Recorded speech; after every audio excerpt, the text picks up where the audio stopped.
Welcome back in our YouTube channel Moral English Guru.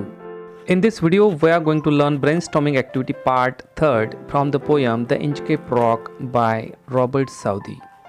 And friends, if you are new here and haven't subscribed this channel yet, please subscribe the channel to get notifications of all upcoming videos.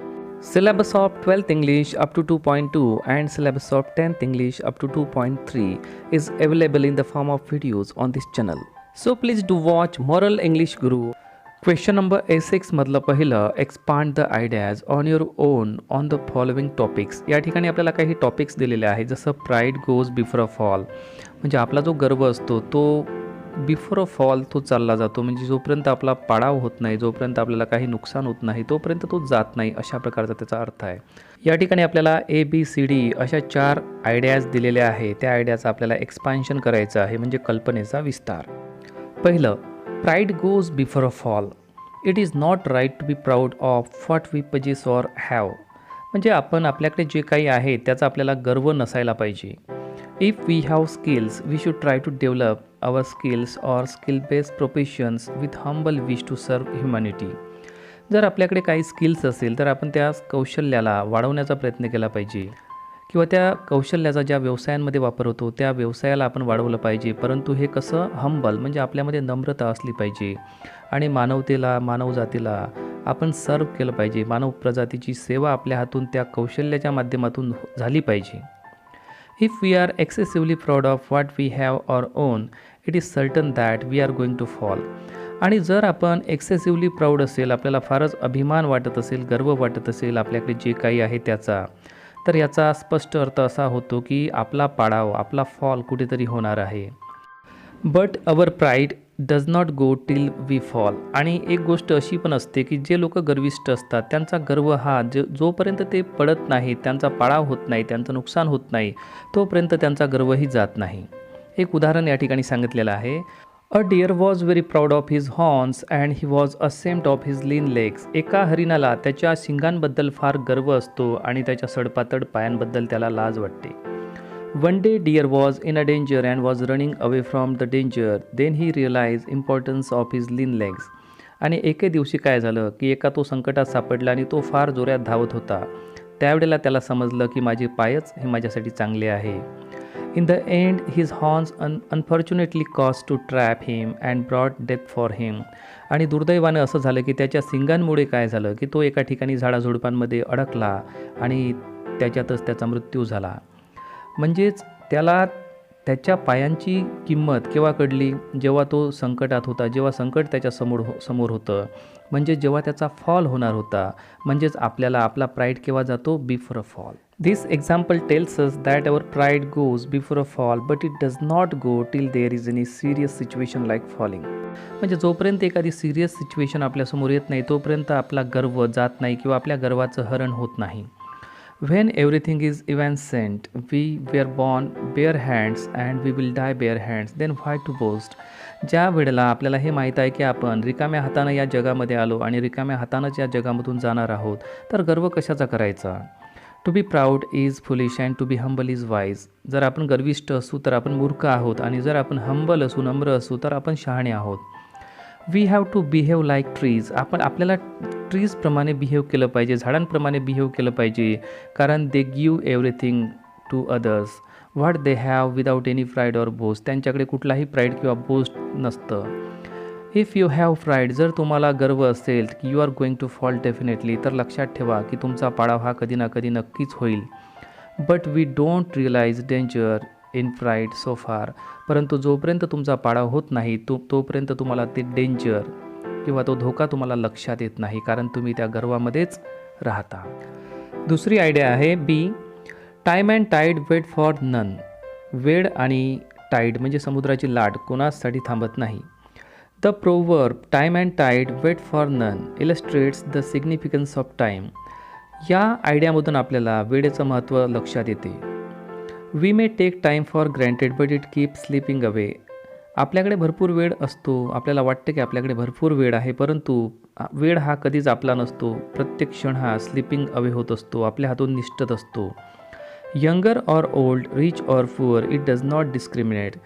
Time आणि tied हा कसलाही भेदाभेद करत नाही की तुम्ही श्रीमंत आहात की गरीब आहात, म्हातारे आहात की यंग आहात.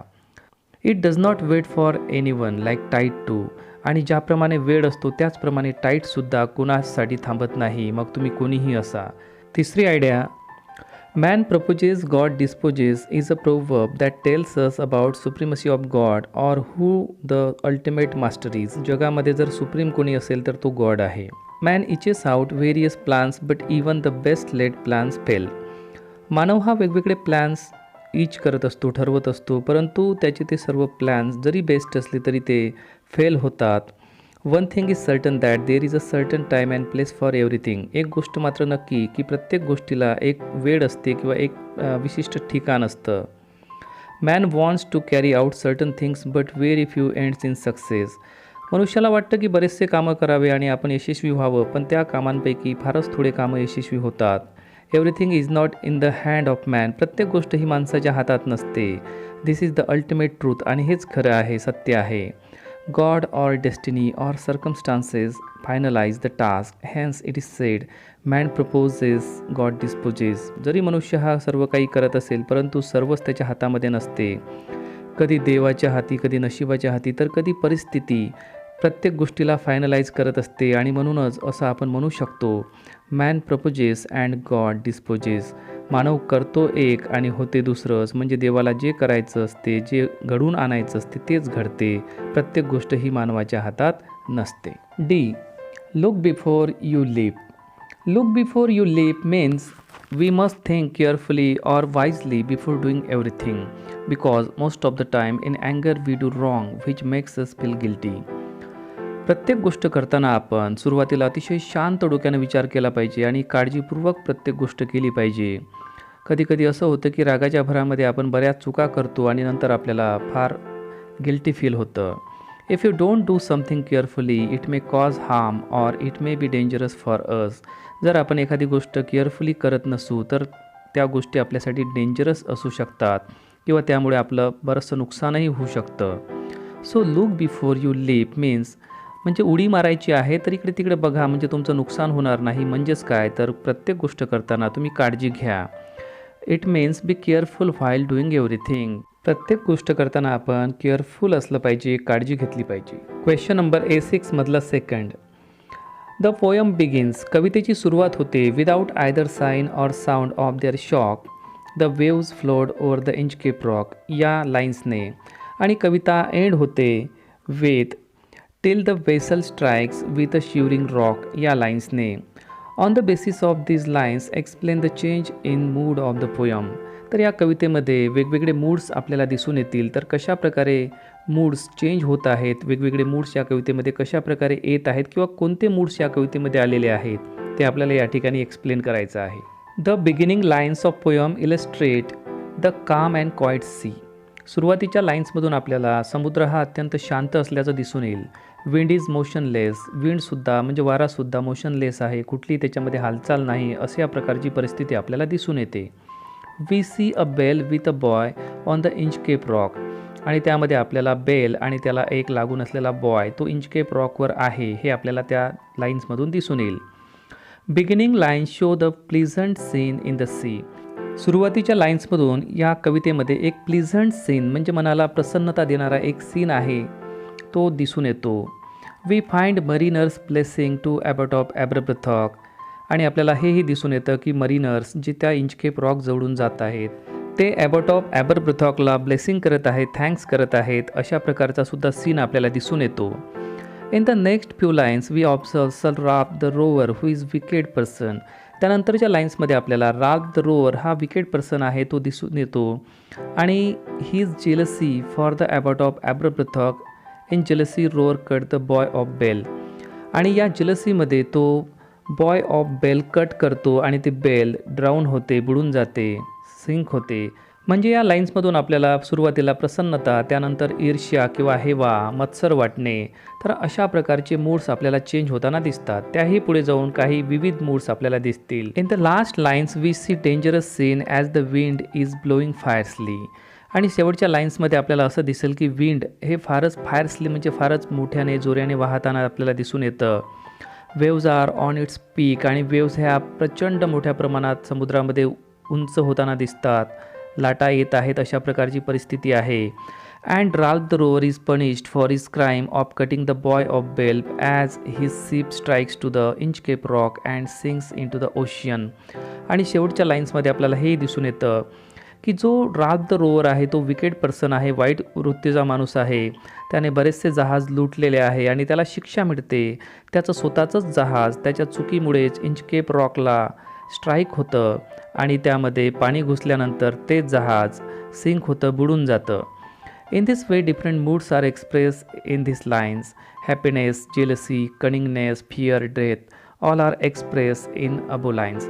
तर अशा प्रकारे या कवितेमध्ये किंवा या लाईन्समध्ये आपल्याला कुठे आनंद, कुठे जेलसी, कुठे कनिंगनेस म्हणजे धूर्तपणा, फसवेगिरी, फिअर, भीती, डेथ. फिअर आणि डेथ हे शेवटच्या लाईन्समध्ये आपल्याला दिसून येतं. ज्या वेळेला रोअरचं शिप स्ट्राईक होतं त्यावेळेला तो खूप घाबरतो आणि त्याला वाटते की आता मी मरणार आणि तो डुबतो, मरतो. तर अशा प्रकारचे वेगवेगळे मूड्स या कवितेमध्ये आपल्याला दिसून येतात. क्वेश्चन नंबर A7 मधलं पहिलं, read the following tree diagram and find out more information about opportunities in on and off the shore the Indian navy. Indian नेव्हीच्या संदर्भामध्ये आपल्याला एक ट्री डायग्राम या ठिकाणी दिलेली आहेत आणि वेगवेगळ्या क्षेत्रांमध्ये आपल्याला अपॉर्च्युनिटीज आहेत, तर त्या संदर्भात इन्फॉर्मेशन कलेक्ट करायची आहे, शोधायची आहे. On and off the shore यामध्ये आपल्याला बऱ्याच अपॉर्च्युनिटीज किंवा जॉब्स दिसतील, तर त्या संदर्भात आता आपण माहिती पाहणार आहोत. इंडियन नेव्हीमध्ये एक्झिक्युटिव्ह लेवलवर आपल्याला बऱ्याच अपॉर्च्युनिटी आहेत. गनरी म्हणजे तोफखाना, मिसाईल, क्षेपणास्त्रे या संदर्भात. अँटी सबमरीन वॉरफेअर म्हणजे युद्धामध्ये सबमरीनच्या विरोधामध्ये जे काही युद्धनीती वापरल्या जाते त्या संदर्भात. नेव्हिगेशन म्हणजे एखाद्याचं ठिकाण किंवा एखादा मार्ग शोधण्यासंदर्भात. Navigation and direction.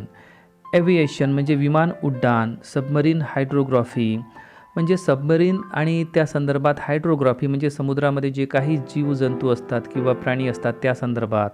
डायव्हिंग करणे, विविध laws, air traffic control. Naval armament inspector म्हणजे नेव्हीच्या संदर्भामध्ये जे काही आर्मामेंट्स असतात, शस्त्र असतात, त्याचा इन्स्पेक्टर, निरीक्षक म्हणून. लॉजिस्टिक्स म्हणजे युवरचनाशास्त्र किंवा शस्त्र पुरवठा करणे किंवा सैन्याच्या हालचाली या संदर्भात. आणि इन्फॉर्मेशन टेक्नॉलॉजीच्या संदर्भात विविध अपॉर्च्युनिटीज आपल्याला मिळू शकतात. या क्षेत्रामध्ये आपल्याला दुसरी अपॉर्च्युनिटी मिळते ओशियन इंजिनिअरिंगच्या स्वरूपामध्ये. ओशियन इंजिनिअरिंग म्हणजे महासागरामध्ये केलेली इंजिनिअरिंग. तर यामध्ये आपल्याला काय करावं लागतं, तर महासागरामध्ये जे काही मरीन्स असतात, जे सबमरीन असतात किंवा एखादी पाणबुडी किंवा एखादं जहाज, तर जे व्हेकल्स असतात त्या व्हेकलला मेंटेन ठेवणे, त्यांच्या टेस्टिंग्स घेणे, त्याचं डिझाईन बनवणे किंवा त्यामध्ये रिसर्च करणे, ॲनालिसिस करणे, त्याचं मेंटेनन्स ठेवणे. तर ह्या सर्व गोष्टींची माहिती किंवा या सर्व गोष्टींबद्दल कामे ओशियन इंजिनिअरिंग्समध्ये करावी लागतात. त्यानंतरचं क्षेत्र आहे मरीन रिसर्च म्हणजे सागरी संशोधन. तर यामध्ये समुद्राची खुली, समुद्रामध्ये असलेलं वेगवेगळं क्लायमेट ते कसं चेंज होतं, ॲटमॉस्फेरिक फिजिक्स कशाप्रकारे काम करतं. वॉटर जिओलॉजी म्हणजे भूशास्त्र तिथलं कसं आहे. मिनरॉलॉजी कुठले मिनरल्स आहे. बॅक्टेरिओलॉजी कुठले बॅक्टेरियाज कुठल्या क्षेत्रामध्ये असतात. रेडिओ ट्रान्समिशन अंडर वॉटर कसं होतं. ॲकॉस्टिक्स म्हणजे ध्वनीशास्त्र, समुद्राच्या आतमध्ये ध्वनी हे कसे ट्रान्समिट केले जातात. तर अशा प्रकारे वेगवेगळा डेटा कलेक्ट केला जातो आणि त्यानंतर त्याच्यावर प्रोसेस करून त्याला एक्सपर्टाईज केलं जातं. आणि अशा प्रकारे मरीन रिसर्च हे एक क्षेत्र आहे, फार वास्ट असं क्षेत्र आहे, त्यामध्ये आपल्याला काम करण्याची निश्चितच संधी आहे. त्यानंतरचं सेक्टर आहे मरीन कम्युनिकेशन. यामध्ये या प्रचंड महासागरामध्ये गेलेलं जहाज, एखादी सबमरीन नेमकी कुठे आहे तिला गाईड करण्यासाठी तिला वेळोवेळी सिग्नल द्यावे लागतात आणि सिग्नल देऊन आपण समुद्राच्या शोअरवरून किंवा समुद्रातून त्या जहाजाला किंवा सबमरीनला कंट्रोल करू शकतो. तिला तिचा वे आपण सांगू शकतो, तिचं लोकेशन आपण सांगू शकतो आणि तशा प्रकारची सिस्टम त्या सबमरीनमध्ये किंवा त्या जहाजामध्ये सुद्धा असतात. तर अशा प्रकारचं कम्युनिकेशन मेंटेन करण्यासाठी रेडिओ फ्रिक्वेन्सीचा वापर सॅटेलाईटच्या माध्यमातून केला जातो आणि अशा प्रकारे हे कनेक्शन दोन शिप्समध्ये किंवा सबमरीन्समध्ये ठेवलं जातं. हे क्षेत्रसुद्धा अतिशय महत्त्वाचं आणि चॅलेंजिंग आहे. इंडियन नेव्हीमध्ये आपल्याला मरीन सायंटिस्ट म्हणून अपॉर्च्युनिटी आहे. मरीन सायंटिस्ट हा समुद्रामधील वेगवेगळ्या घटकांचा रिसर्च करतो, त्यांची स्टडी करतो, मानवाचं किंवा समुद्रामध्ये असलेल्या वेगवेगळ्या प्राण्यांचं, तिथला समुद्राच्या फ्लोअरचं, तिथला कोस्टल एरिया कसा आहे, ॲटमॉस्फिअर कसा आहे, तर या सगळ्या गोष्टींची स्टडी मरीन सायंटिस्टला करावी लागते. Marine science is a broad discipline. Marine science समुद्राविषयी असलेलं जे सायन्स आहे याचा अभ्यास फारच मोठा विस्तारलेला आहे, म्हणून याला ब्रॉड डिसिप्लिन म्हटलं गेलेलं आहे. इंडियन नेव्हीच्या संदर्भात एका वेगळ्या क्षेत्रामध्ये आपल्याला संधी मिळू शकते. ते क्षेत्र म्हणजे कार्गो मॅनेजमेंट. यामध्ये एका प्रदेशातील किंवा एका ठिकाणचा जो प्रचंड असा माल असतो, कच्चा माल किंवा पक्का माल, तो वेगळ्या ठिकाणी दुसऱ्या देशामध्ये पोहोचवण्यासाठी शिपचा वापर होतो आणि त्यालाच म्हटलेलं आहे कार्गो मॅनेजमेंट. त्यानंतर आहे मरीन आर्किओलॉजी. मरीन आर्किओलॉजी म्हणजे समुद्रासंबंधी असलेलं पुरातत्वशास्त्र. तर यामध्ये समुद्राशी संबंधित मानवाचं इंटरॅक्शन, मग ते सी असो, लेक असो, रिव्हरशी संबंधित, आणि यामध्ये फिजिकल रिमेन्स म्हणजे जे मानवी किंवा प्राण्यांचे जे अवशेष आहे, एखाद्या जहाजाचे अवशेष किंवा शोअर साईडची जी फॅसिलिटीज आहे, या संदर्भामध्ये पुरातत्वीय दृष्टिकोनातून अभ्यास केला जातो आणि त्यालाच म्हटलेलं आहे मरीन आर्किओलॉजी. तर विद्यार्थी मित्रांनो, ही होती brainstorming activity part 3 from the poem the Inchcape Rock by Robert Southey. आणि विद्यार्थी मित्रांनो, जर आपण या चॅनलवर नवीन असाल आणि अजूनही आपण या चॅनलला सबस्क्राईब केलं नसेल तर अवश्य करा. विद्यार्थी मित्रांनो, जर आपल्याला हा व्हिडिओ आवडला असेल तर या व्हिडिओला लाईक करायला, शेअर करायला आणि कमेंट करायला विसरू नका. वर्ग 12वा इंग्रजीचा सिलॅबस 2.3 पर्यंत, वर्ग 10वा इंग्रजीचा सिलॅबस 2.3 पर्यंत कंप्लीट झालेला आहे आणि त्याचे सर्व व्हिडिओज या चॅनलवर अपलोड करण्यात आलेले आहेत आणि त्याची लिंकसुद्धा आपल्याला डिस्क्रिप्शन बॉक्समध्ये देण्यात आलेली आहे.